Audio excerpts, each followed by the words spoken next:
All right, ladies and gentlemen, welcome back to the channel, guys. Today we have a Chicago Bulls video for you. They just took down the Houston Rockets to get to 2 straight victories after the 2 postponements last week due to COVID protocols, not having enough players. So, the Bulls, you're at home tonight. You're playing a Houston Rockets team who they haven't really been playing that bad. Obviously, they lost 15 games earlier this season, but the Rockets, they are 9-5 in their last 14 games. Did I do the math right?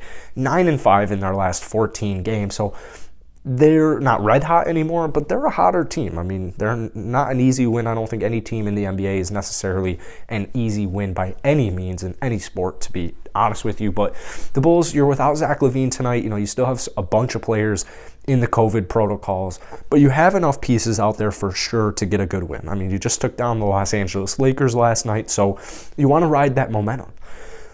The coolest part about this tonight, and the reason I was, if you're looking at it on Bulls side, a little worried because in the league so far this season in back-to-backs, the team who is playing in the back-to-back, they lose over 66% of the time. So statistically, the Bulls, they didn't have great odds if you were to look at it in that factor, but I bet betting-wise, the Bulls were favored to win this game pretty heavily.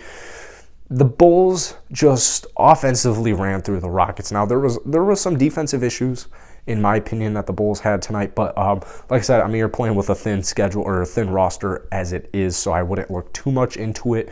The best part about tonight was the involvement from your big three, Lonzo Ball, DeMar DeRozan, Nikola Vucevic, and then you also had 24 points off of the bench for Coby White, and you also had 16 from Alfonzo McKinney and 11 from Tyler Cook. You had 8 from Tony Bradley, you had 5 from Dotson, you had 2 from Marco, but that was in garbage time. So the Bulls bench really came through today, but really, the big three, DeMar DeRozan, I feel like he just never misses. Honestly, whenever DeMar DeRozan shoots it, I feel like it's going in. I guarantee you that's what he would say as well, but it's just so cool to see DeMar DeRozan on this Bulls team. Last night, he dropped 19 points in the fourth quarter to take down the Los Angeles Lakers. Didn't need to do that tonight, but DeMar DeRozan through the first half especially, really just controlled, really dominated the basketball game. Vucevic, I'm actually kind of shocked that Vucevic only had 6 rebounds and 4 assists. He did have 18 points, though, the 2 blocks. Maybe it's because both teams were making a lot of their shots. Both teams shot above 50%. Bulls shot 45% from downtown. Rockets didn't shoot that much worse. So maybe it was because of that. I don't really know. But when you're playing the Rockets, who, they didn't even have, they're not playing Daniel Tice most nights. You have Şengün, you have Christian Wood, and those are really the only 2 big men. So I was kind of surprised that the Bulls actually got out-rebounded tonight. But once again, I wouldn't really look into it too much because, I don't know, I just wouldn't really look into it too much. From the Rockets' perspective, I never felt like they controlled the rebound game at any point throughout it. So I really wouldn't look into too much about that rebounding tonight. But the Rockets' defense, it's very suspect, especially in the paint, especially in the guards. Maybe not so much the paint, but especially the guards right now that you're throwing out there. Armani Brooks, Eric Gordon as that 1-2. Defensively, neither of those players are really known for their defensive impact. Both of them can play defense. Eric Gordon will play defense.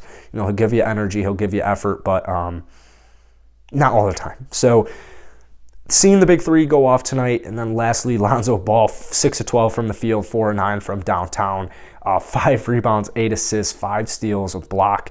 Defensively, once again, Lonzo Ball just is so good at basketball. This man is literally so good at basketball. Unfortunately, I do want to mention this before I forget, or unless I forget, Alex Caruso only played 6 minutes tonight, went down with an injury. Hopefully he is all good. Little scary because he's been dealing with some injury issues in the last couple of weeks, but hopefully they can get him back to full health by the playoffs. Or hopefully just going into the playoffs, he's at full health, doesn't have too many issues. The good news is the Bulls should be getting a bunch of their guys back from COVID protocols, as they have been getting a bunch of their guys back anyway. So that's the good news, and the bench has been really balling out. But Lonzo Ball, defensively, he does a lot for you.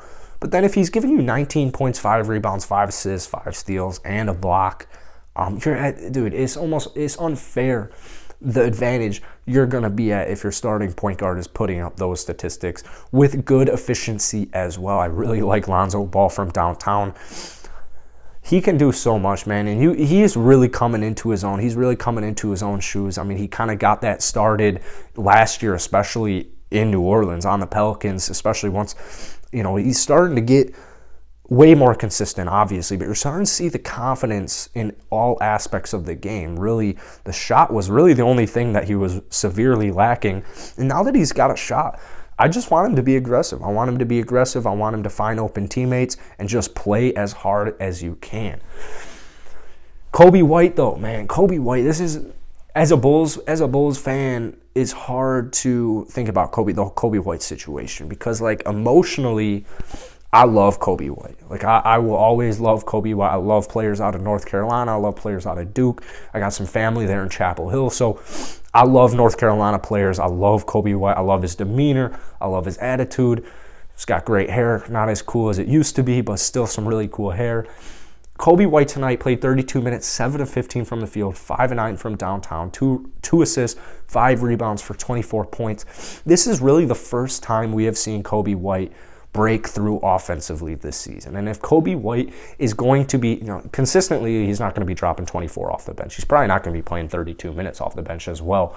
I would imagine if Caruso finished this game, he's probably playing below 32 minutes for sure. So Coby White, since he is one of the really only very valuable, him and Patrick Williams are kind of the two pretty valuable assets that the Bulls have. As a Bulls fan, it's really hard. I don't want to trade Coby White. Hopefully they don't have to, but you never know. They might go for more big man depth, as they probably should. But you got to keep in mind the buyout market. The buyout market last season was booming. It was popping. So who knows what the Bulls are going to do. I trust AK. I trust the whole Bulls organization now that we got Garpax out of there. So I trust it. Coby White, you just love to see it. It was really the first game because he had shoulder surgery in the offseason, and then he went down with COVID after playing a handful of games coming back from injury. So it's really good to see. Hopefully this helps his confidence moving forward as well. But I really wanted to spend at least a minute talking about Alfonzo McKinnie because tonight, 29 minutes, 6 of 10 from the field, 4 of 6 from downtown, 5 rebounds, a block, 16 points, positive plus minus. I think in the third game Alfonso's played for us, he has shown me a lot.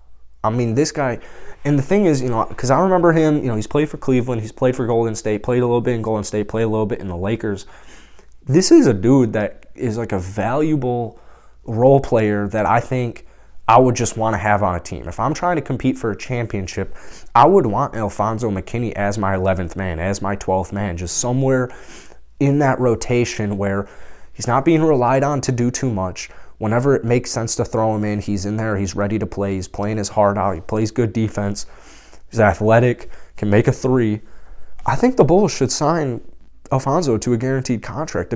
I think, like I said, I think this was only the one statistical game he's had like an impact statistically.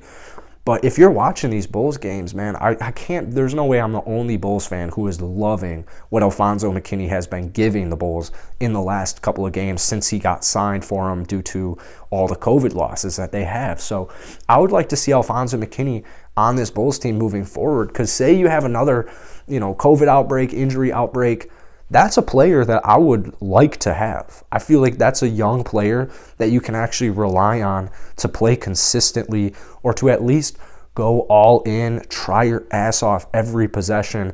And so even if you're not a good defender, even if you're not a good shooter, but you're still making the right passes, you're still getting stops, you're still making steals, blocks, getting rebounds, just going for 50-50 balls.